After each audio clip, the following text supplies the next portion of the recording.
Hello friends, I am Priyanka and you are watching Priyanka's teaching. Friends, today I am going to explain you the poem in the Bazaars of Hyderabad. This is given in the book of Class 6, New Oxford Modern English, and this beautiful poem is written by Sarojini Naidu. You can see this poem contains 5 stanza and each stanza contains 6 lines. Now I am going to do thorough reading of the poem and after that I will explain you the poem stanza wise. What do you sell, O A merchants? Richly your wares are displayed, turbans of crimson and silver, tunics of purple brocade, mirrors with panel of umber, daggers with handles of jade. What do you weigh, O A vendors? Saffron and lentil and rice. What do you grind, O A maidens? Sandalwood, henna and spice. What do you call, O A peddlers? Chessmen and ivory dyes. What do you make, O A goldsmiths? Wristlet and anklet and ring, bells for the feet of blue peasants, frail as a dragonfly's wing. Girdles of gold for the dancers, scabbards of gold for king. What do you cry, O a fruitman? Citron, pomegranate, and plum. What do you play, O musicians? Sitar, sarangi, and drum. What do you chant, O magicians? Spell for the eons to come. What do you weave, O ye flower girls, with tassels of azure and red, crowns for the brow of a bridegroom, chaplets to garland his bed, sheets of white blossoms new gathered to perfume the sleep of the dead Sarojini Naidu. Friends, you all are knowing, आप सबको पता है कि सरोजनी नायडू को हम Nightingale of India के नाम से जानते हैं and she was born in 1879 and she passed away in 1949. Friends, ये जो कविता है, this poem is published in 1912 in the book the bird of time. उस जो है किताब में ये पब्लिश हुई थी.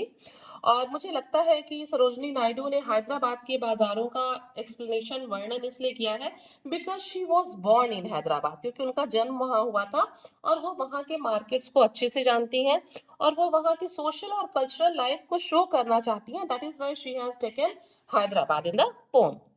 And friends, you can see that इस कविता में जो है हम एलिट्रेशन भी देख सकते हैं फिगर ऑफ स्पीच में, हम सिमिली भी देख सकते हैं. देखिए यहाँ पे एज यूज हुआ है, ठीक है, तो हम सिमिली देख सकते हैं, एलिट्रेशंस देख सकते हैं.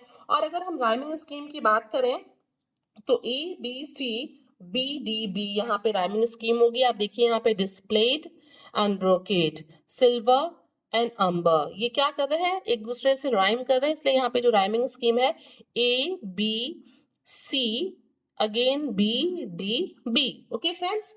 फ्रेंड्स, आप देख सकते हैं कि जो कविता है ये एक क्वेश्चन आंसर के फॉर्मेट में है, ठीक है. जो किसके बीच में क्वेश्चन आंसर है, ये क्वेश्चन आंसर बायर और शॉपकीपर के बीच का क्वेश्चन आंसर है. ये जो मार्केट है ये सिर्फ सामान को खरीदने और बेचने की जगह नहीं है, बल्कि यहाँ पे लोग अलग अलग बैकग्राउंड से आते हैं और अपने चीजों को बेचते हैं. ये अलग अलग बैकग्राउंड से जो लोग आते हैं वो दोनों ही लोग हैं, दुकानदार भी हैं और कस्टमर्स भी है. Means friends, we can see that the poetess describes the beauty of traditional Hyderabad बाजार. वो क्या कर रही हैं, वो ट्रेडिशनल हैदराबाद बाजार के ब्यूटी को इस पोम के थ्रू जो है क्या कर रही हैं, शो कर रही हैं. और वो यहाँ पे लाइवली पिक्चर्स को शो कर रही हैं, किसके, मर्चेंट्स के, वेंडर्स के, पेडलर्स के, मेडेंस के, गोल्डस्मिथ के, फ्रूटमैन के, इन सबके जो है लाइवली पिक्चर को वो इस कविता के थ्रू शो कर रही है. And this is the conversation, this is the question answer between the buyer and seller. Now friends, I will explain you the poem stanza wise. चलिए. What do you sell, oh ये merchants? यहाँ पे जो poet's है वो कहती हैं कि मर्चेंट, तुम यहाँ क्या बेच रहे हो. Richly your ware are displayed, तुम्हारे वेयर मीन्स होता है तुम्हारे ये जो सामान है, जो चीजें हैं, ठीक है, वो बहुत अच्छे से डिस्प्लेड है. आप लोगों ने भी देखा होगा ना, मेले में या कहीं मार्केट में लोग अपनी चीजों को क्या करते हैं, शोकेस करते हैं, अच्छे से शो डिस्प्ले करते हैं, दिखाते हैं, ताकि लोग उन चीजों को देख के फैसिनेट हो, अट्रैक्ट हो और शॉप में आके उनकी परचेजिंग करें. तो यहाँ पे पोएटिस कहती हैं कि मर्चेंट, तुम क्या बेच रहे हो. तुमने बहुत अच्छे तरीके से रिचली वे में अपने वेयर्स यानी कि आर्टिकल्स को, चीजों को क्या किया है, डिस्प्लेड, शोकेस किया हुआ है. Turbans of crimson and silver, tunics of purple brocade. तो फिर यहाँ पे जो शॉपकीपर है, जो बेचने वाला है, जो मर्चेंट है, वो कहता है कि मैं टर्बन मीन्स पगड़ी, एंड क्रिम्सन मीन्स होता है डार्क रेड, गहरे लाल रंग की और सिल्वर कलर की मैं पगड़ी बेच रहा हूँ। Tunics of purple brocade, brocade क्या है? एक एम्ब्रॉयडर्ड क्लोथ होता है, जिसे हम कह सकते हैं कि जरी की कढ़ाई वाला एक महंगा कपड़ा होता है। तो वो कहता है कि मैं tunic of purple brocade, tunic is a cloth, ये लेडीज के पहनने वाला एक क्लोथ है जिसमें स्लीव्स नहीं होते हैं। तो मर्चेंट कहता है कि मैं टर्बन बेच रहा हूँ डार्क रेड और सिल्वर कलर का, और मैं ट्यूनिक बेच रहा हूँ जो कि ब्रोकेड की बनी हुई है और पर्पल कलर की है। मिरर्स विद पैनल ऑफ अंबर, मैं शीशे बेच रहा हूँ जिसके पैनल यानी कि किनारे किसके बने हुए हैं? अंबर। अंबर इज अ मेटल, अंबर क्या है? एक मेटल है जिसका यूज हम ज्वेलरी वगैरह बनाने में करते हैं। Daggers with handles of Z, daggers means क्या होता है? डैगर मीन्स होता है खंजर, ठीक है। Daggers with handle of Z, और मैं डैगर्स भी बेच रहा हूँ जिसके जो हैंडल्स है वो एक ग्रीन स्टोन, जेड, जेड मतलब होता है ग्रीन स्टोन के बने हुए हैं। इसका यूज भी, हम इस स्टोन का यूज भी ज्वेलरीज बनाने में करते हैं। Means friends, we can say that in this stanza merchant is saying that he is selling clothes, mirror and dagger. वो क्या क्या बेच रहा है? वो कपड़े बेच रहा है, मिरर बेच रहा है और daggers को बेच रहा है। Now come on the second stanza. What do you weigh, O ye vendors? अब वो जो है वेंडर्स मीन्स होता है विक्रेता, सामान को बेचने वाला, ठीक है, सेलर। अब यहाँ पे जो नायडू हैं वो पूछती हैं कि व्हाट डू यू वे, तुम क्या तौल रहे हो वेंडर?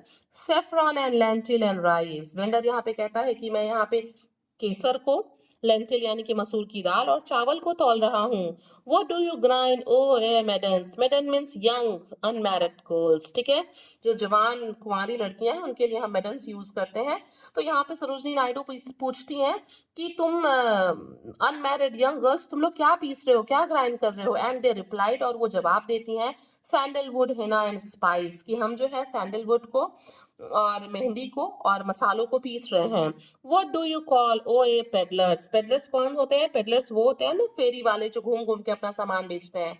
तो अब नायडू जब आगे बढ़ती हैं तो वो पेडलर से पूछती हैं कि तुम लोग क्या कॉल, क्या आवाज लगा रहे हो, क्या बेच रहे हो आवाज लगा लगा के? And they replies chessman and ivory dice, वो कहते हैं कि हम चेस में खेलते हैं ना, अलग अलग तरह के उसमें ऊंट होता है, घोड़ा होता है, राजा होता है, वजीर होता है। तो वो कहता है कि मैं मोहरे बेच, उसे चेसमैन मीन्स मोहरे, वो कहता है कि मैं मोहरे बेच रहा हूँ और इवोरी के बने हुए डाइस यानी कि पासे बेच रहा हूँ। Means in this stanza the vendor is waiting, वो क्या तौल रहा है? Saffron lentil and rice. जो मेडल्स जो गर्ल्स हैं वो सैंडलवुड हिना और स्पाइसेस को पीस रही हैं, एंड जो पेडलर है वो क्या कर रहा है? वो इवोरी डाइस एंड चेसमैन को आवाज लगा लगा के बेच रहा है। Now come on the third stanza.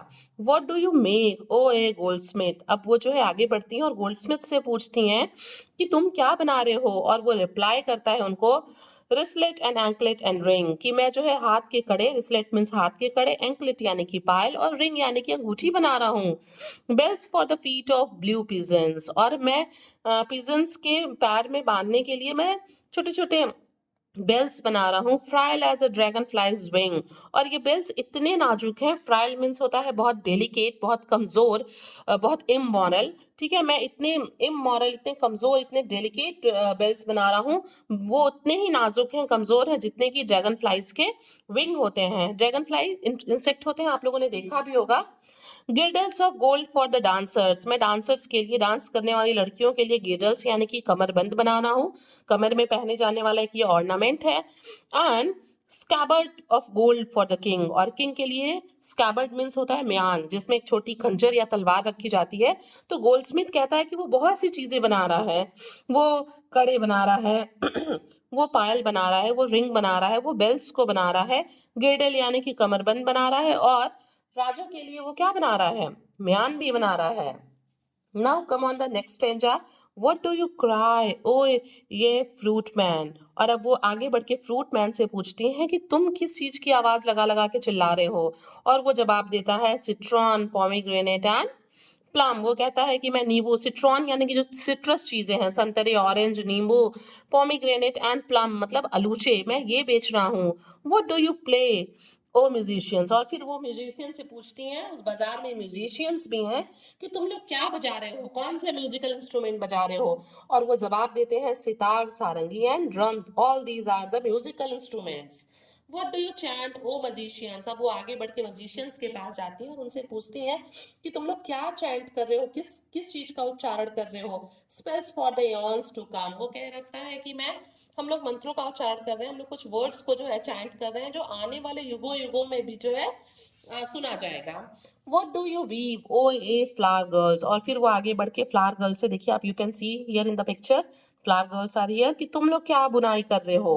With tassels of azure and red. Tassels means होता है, आप लोगों ने देखे होंगे ना, रेशमी गुच्छे हमारे दुपट्टों में हमारे कपड़ों में लगे होते हैं। तो पोएटस वहां उनसे पूछती हैं कि तुम लोग इन टैसल्स से, जो कि किस कलर के हैं, अजर एंड रेड, जो कि लाल और नीले रंग के हैं, तो पूछती हैं कि तुम इनसे क्या बना रहे हो। Crowns for the brow of a bride groom. और वो कहती हैं कि हम दूल्हे और दुल्हन के लिए जो है क्राउन्स बना रहे हैं। Chaplets to garland his bed. और आपको भी पता है ना कि दूल्हे दुल्हन के जो बेड्स हैं वो सजाए जाते हैं, तो चैपलेट्स होते हैं माला। वो कहते हैं कि हम लड़ियां बना रहे हैं जिससे दूल्हे दुल्हन के बेड्स को क्या किया जाएगा, डेकोरेट किया जाएगा। Sheets of white blossoms new gathered to perfume the sleep of the dead. और वहां पे वो बच्चे कहते हैं, वो बच्चियां कहती हैं कि हम लोग व्हाइट ब्लॉसम से, व्हाइट कलर के फ्लावर से हम लोग क्या बना रहे हैं, एक फूलों की चादर बना रहे हैं, शीट्स बना रहे हैं जो डेड बॉडीज के ऊपर उड़ाई जाती है और उनके उस डीप कभी ना उठने वाले स्लीप से उनको महका देती है। फ्रेंड्स, मतलब basically you can see that in this stanza, every stanza contains a question about day to day merchandise available in the bazaar। Her stanza में लगभग किसी न किसी मर्चेंडाइज की बात हो रही है जो हम अपने डे टू डे लाइफ में हमेशा ही यूज कर सकते हैं। तो basically we can see that in Hyderabad the bazaar is full of the people those who belong to the different background। So friend, we can say कि इस पोएम का कंक्लूजन ये है कि हम इंडियन चीज को परचेज करें। Okay, here Naidu encourage us to buy goods from the traditional बाजार। वो चाहती हैं, उन्होंने इंडियन मूवमेंट में भाग भी लिया था और वो इस कविता के माध्यम से हम लोग को क्या करना चाहती हैं, एनकरेज करना चाहती हैं कि हम अपनी चीजों को, अपने देश में बनी हुई चीजों को और अपने ट्रेडिशनल बाजार की चीजों को यूज करें। Friends, if you like the explanation, please do share to others, and very thank you for watching.